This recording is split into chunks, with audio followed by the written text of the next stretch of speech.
आपने बोल दिया, प्लीज। नमस्कार, आदाब, सत श्री अकाल, जय भीम, जोहार। मेरा नाम है नवीन कुमार। लोकसभा में थके हुए, बुझे हुए और हताश भाषण के बाद प्रधानमंत्री नरेंद्र मोदी राज्यसभा में जवाब देने से भाग खड़े हुए। उन्होंने उन सवालों का सामना तक करना उचित नहीं समझा जो सवाल हर रोज बड़े होते चले जा रहे हैं। नेता प्रतिपक्ष ने ललकारते हुए कहा, भारत के प्रधानमंत्री संसद से भाग क्यों रहे हैं, सांसदों का अपमान क्यों कर रहे हैं। जिसमें सेना के शौर्य को पूरा सदन सलाम कर चुका है, लेकिन जो विसंगतियां सेना ने इंगित की समय समय पर, जिसमें पॉलिटिकल डिसीजन का बहुत बड़ा कंट्रीब्यूशन था, उसको रेटोरिकल अंदाज से, रेटोरिक से कवर नहीं किया जा सकता है। Come clean, come straight, we are with you honourable prime minister, so I propose from this house a resolution, finally a resolution. This house unilaterally condemns the repeated statement of American President Donald Trump and find him the epithet of the greatest liar of the century. Jai Hind sir. Modi बुरी तरह घेरे हुए। Operation सिंदूर पर लोकसभा में मोदी का भाषण जब चल रहा था तो उनके अपने सांसद तक ऊंघ रहे थे। कोई उबासियां ले रहा था तो कोई नींद के झोंकों में झूम रहा था। मोदी ने बार बार अपना भाषण जमाने की कोशिश की, लेकिन वो जम नहीं पाए। ऊपर से राहुल गांधी ने लगातार फ्रंट फुट से हमला जारी रखा है। नहीं, क्योंकि सच्चाई है ना, अगर पीएम ने बोल दिया तो फिर वो खुल के बोलेगा और वो पूरी सच्चाई रख देगा, तो इसलिए नहीं बोल पाएंगे।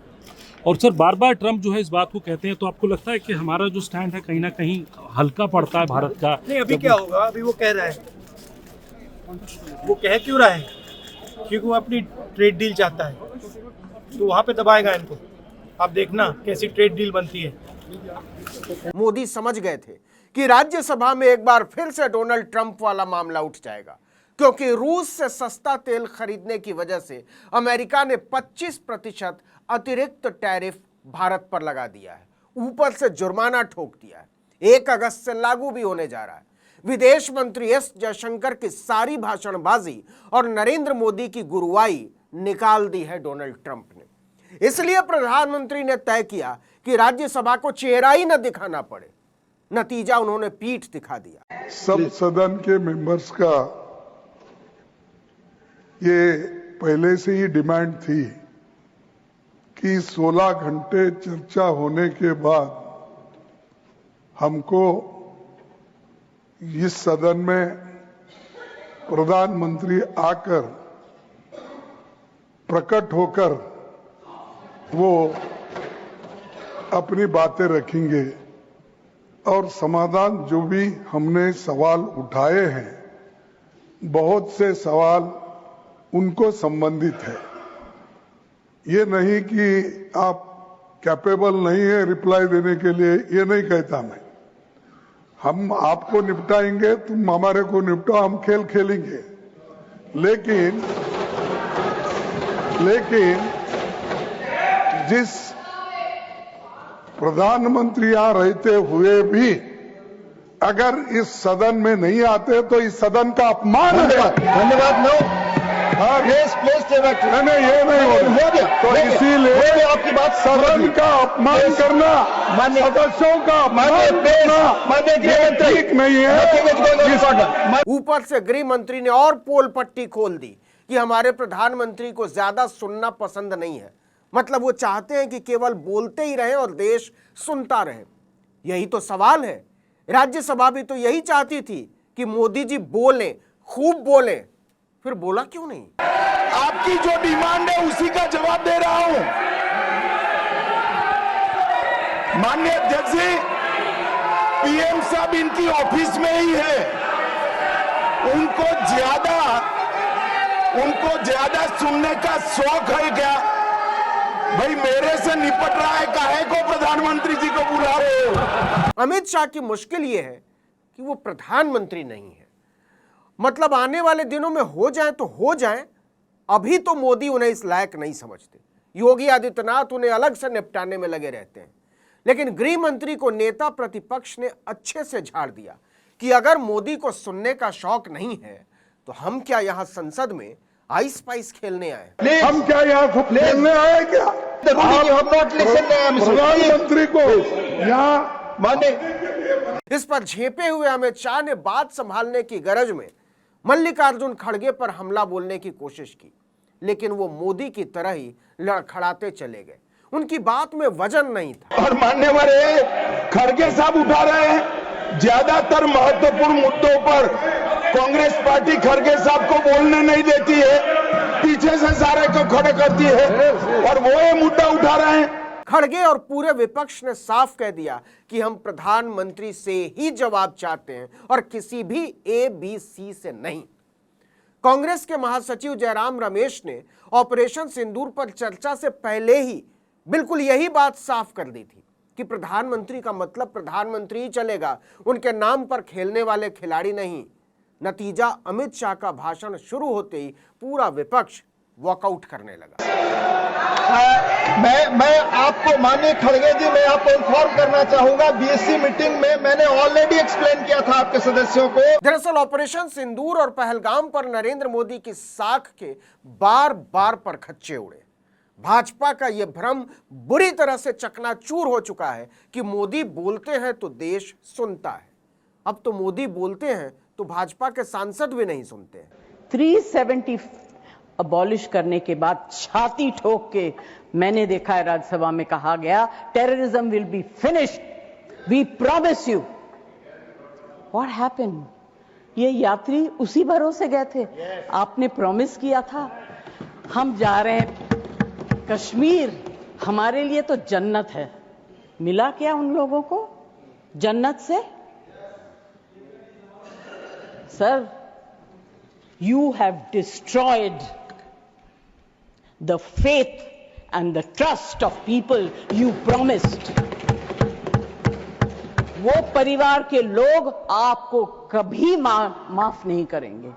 लोकसभा से लेकर राज्यसभा तक विपक्ष ने कुछ इतने साधारण, कुछ इतने बुनियादी सवाल उठाए कि मोदी से लेकर अमित शाह, JP नड्डा, राजनाथ सिंह, S जयशंकर सारे लाइन से आए बाएं शाएं करते नजर आए।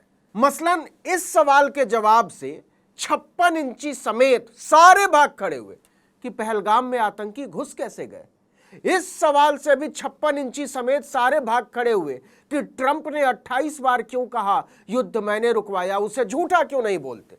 इस बात से भी 56 इंची समेत सारे भाग खड़े हुए कि चीन का नाम क्यों नहीं लेते। प्रधानमंत्री जी और विदेश मंत्री जी ने कहा है, उन शब्दों को आप अगर ध्यान से सुने तो एक गोलमोल शब्द है।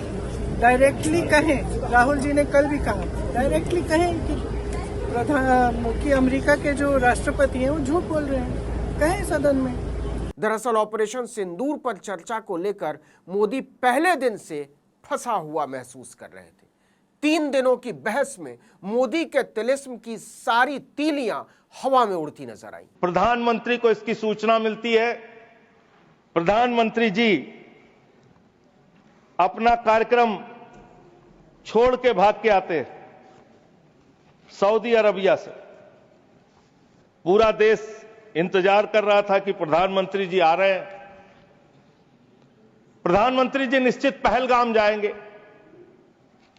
प्रधानमंत्री जी पहलगाम नहीं गए मान्यवर। प्रधानमंत्री जी 24 अप्रैल को बिहार में चुनाव प्रचार गए। प्रधानमंत्री जी 1 मई को महाराष्ट्र, केरला और आंध्र प्रदेश में उद्घाटन करने के लिए गए।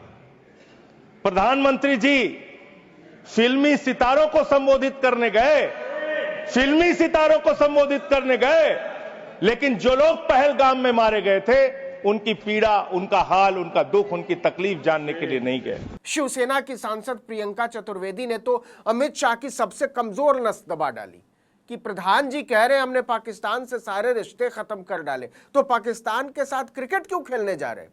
अपने छोरे जय शाह से बोल दीजिए, 1 मिनट में रुक जाएगा। ऑपरेशन सिंदूर का हर हिस्सा, चाहे वो फिल्म इंडस्ट्री हो, चाहे वहां की न्यूज चैनल्स हो, चाहे उनके इन्फ्लुएंसर्स हो, हमने सब पे पाबंदी लगाई। सर, अब समय आ गया है कि क्रिकेट पर भी पाबंदी लगनी चाहिए सर।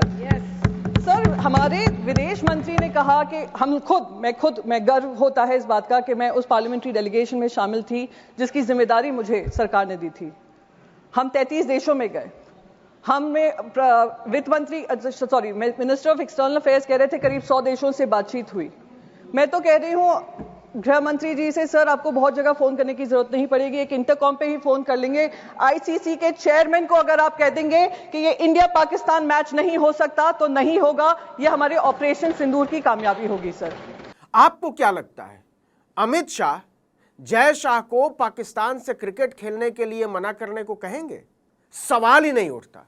रेणुका चौधरी ने तो नरेंद्र मोदी पर हमला बोलते हुए कह दिया कि आत्ममुग्ध प्रधानमंत्री का गुरूर इतना बड़ा है कि वो एक भी पीड़ित का नाम लेने का साहस नहीं दिखा सकते। डींगे हाँकने को कितना भी हाँक ले। शुभम द्विवेदी की बेवा जिसकी सिंदूर मिट गई, लुट गई, उसने कहा prime minister said everything in detail but one thing that hurt me most, PM made no mention of those 26 people. Priyanka Gandhi and Rahul Gandhi mentioned the 26 victims. I thank them for that. I was expecting Prime Minister to make a mention of those 26 people, but he didn't. तो फिर आप सिंदूर की अहमियत क्या जानते हो? लेकिन अब यह सवाल मोदी के बायोडेटा के साथ नत्थी हो गया है कि जब पहलगाम में देशवासियों के कत्लेआम पर संसद में बात हो रही थी, आतंकवाद की बात हो रही थी, ऑपरेशन सिंदूर और सीज फायर की बात हो रही थी, तो वो देश के उच्च सदन में जवाब देने से भाग खड़े हुए थे। तो क्यों भागे? देश की संसद के डर से भागे, अमेरिका के राष्ट्रपति का नाम लेने के डर से भागे, या चीन के नाम लेने के डर से भागे, या फिर खुद अपनी कमजोरियों के बेनकाब हो जाने के डर से भागे? सोच कर देखिएगा। इस वीडियो में इतना ही, लेकिन अगर आपने आर्टिकल 19 इंडिया को अब तक सब्सक्राइब नहीं किया तो फौरन कर दीजिए, बेल आइकॉन दबाइए, घंटी जैसी आकृति लाइक कीजिए और कमेंट करके बताइए हमारा वीडियो आपको कैसा लगा। हमारा ट्विटर हैंडल है article19_India और मेरा ट्विटर हैंडल है नवीन जर्नलिस्ट। नमस्कार।